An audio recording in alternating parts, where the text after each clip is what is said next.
The Subcommittee on Oversight and Investigations will now come to order. The chair now recognizes himself for a 5-minute opening statement.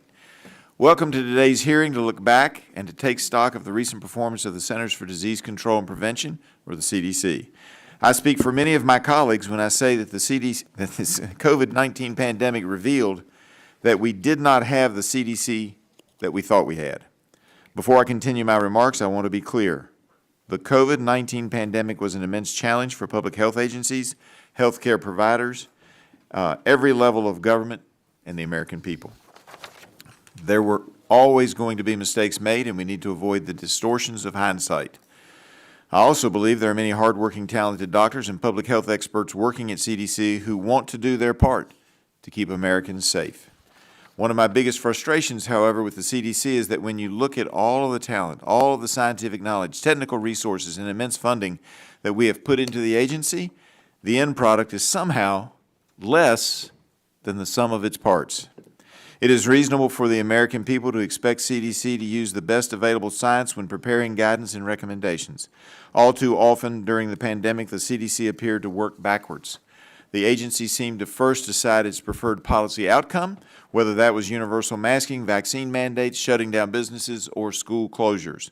Once the policy was decided, then the agency sought out data supporting that policy decision.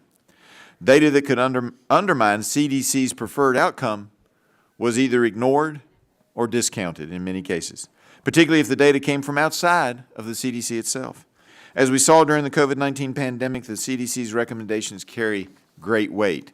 There's perhaps no better example of this than the process creating CDC's school reopening guidance. The damage wrought by school closures has been enormous and well documented. And fairly, I do not believe that my kids' education has recovered yet from these closures, even as we speak. The single biggest factor determining whether schools were in person or remote was the political power of public school teacher unions. At a time when parents and school systems were desperate for accurate public health guidance, the CDC allowed the group most opposed to reopening to directly edit its finalized guidance.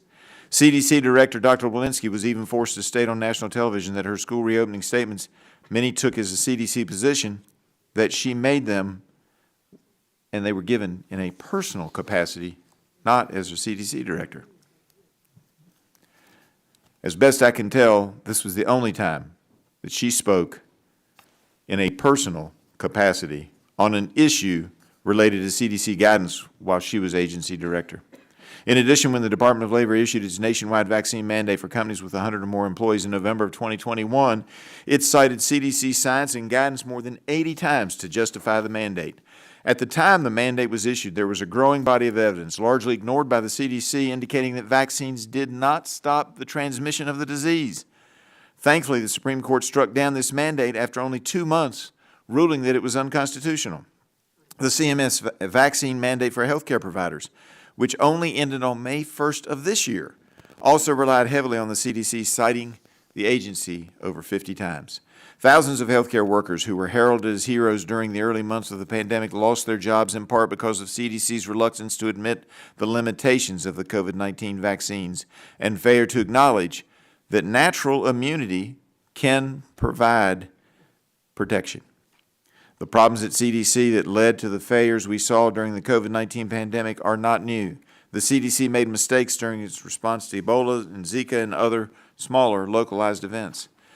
What differentiates the mistakes made during COVID-19 was the scale of the emergency and the impact of those failures on the American people. It is appropriate that CDC's failures during COVID-19 prompted the agency to conduct an internal review. The first step in admitting you have a problem. This review has now led to a reorganization that appears on its face to be extensive, but there's no way for us to tell without more information from the CDC. As a part of the reorganization, CDC has asked Congress for extensive legal authorities that would require state and local governments, pharmacies, hospitals, and other healthcare providers to report to the CDC health-related information. This has huge implications for privacy and for data security. In May, this committee wrote to Director Walensky requesting information and documents related to the review and the reorganization. Congress needs this information to understand and independently assess the CDC's reorganization. Congress is constitutionally entitled to this information. We did, however, receive a 4-page letter last night that mostly reflects what is already posted on the CDC website. It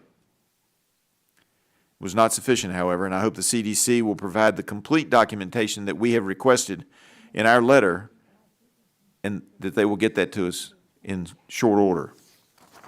In closing, until we get full cooperation, the CDC's request for new legal authorities cannot and will not move forward. In today's hearing, we will hear from witnesses who will help us explore what reforms are appropriate and necessary at the CDC.